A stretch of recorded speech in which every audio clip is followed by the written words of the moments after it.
ஒரு வறண்ட கிராமம். அங்க வந்து மழையே வந்து பெய்யாது, எப்பயுமே வந்து வறட்சியா தான் இருக்கும். அதனால வந்து மக்கள் வந்து ரொம்பவுமே வந்து பஞ்சத்துல இருந்தாங்க. அங்க இருக்கக்கூடிய ஒரு கோயில வந்து அடிக்கடி வந்து சாமி கும்பிட்டுட்டு எங்களுக்கு வந்து மழையை கொடு தெய்வமே, மழையை கொடு தெய்வமேன்னு வந்து ஒரு 4 தடவை கேட்டிருக்காங்க. ஸோ மழை வராத காரணத்தினால வந்து அந்த சாமியை வந்து வெறுத்துட்டு அப்படியே வந்து அந்த பக்கமா வந்து நடந்து போயிட்டு இருக்காங்க.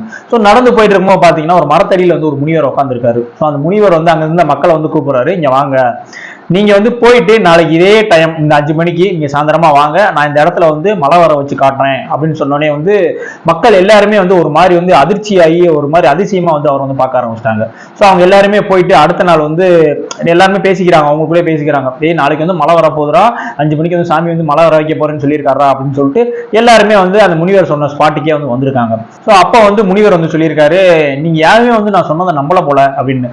என்ன சாமி இப்படி சொல்றீங்க, நீங்க சொன்னதை நம்பின போய் தானே இந்த நீங்க சொன்ன அதே டயத்துக்கு அதே இடத்துக்கு வந்து நாங்க எல்லாம் வந்திருக்கோம் அப்படின்ற மாதிரி வந்து அந்த மக்கள் வந்து சொல்றாங்க. அப்ப வந்து முனிவர் சொல்றாராம், அந்த சின்ன குழந்தை மட்டும்தான் வந்து கொடை கொண்டு வந்திருக்கு, ஏன்னா அது மட்டும் தான் என்னை வந்து நம்பி இருக்கு. நான் என்ன சொன்னேன் உங்களுக்கு, இதே டயத்துக்கு நான் மழையை வர வச்சு கட்டன் தானே சொன்னேன், ஆனா நீங்க யாருமே வந்து கொடை கொண்டு வரவே இல்லையே, அப்ப நீங்க யாருமே வந்து என்னை நம்பவே இல்லை, அந்த குழந்தை மட்டும் தான் வந்து என்னை நம்பி இருக்கு.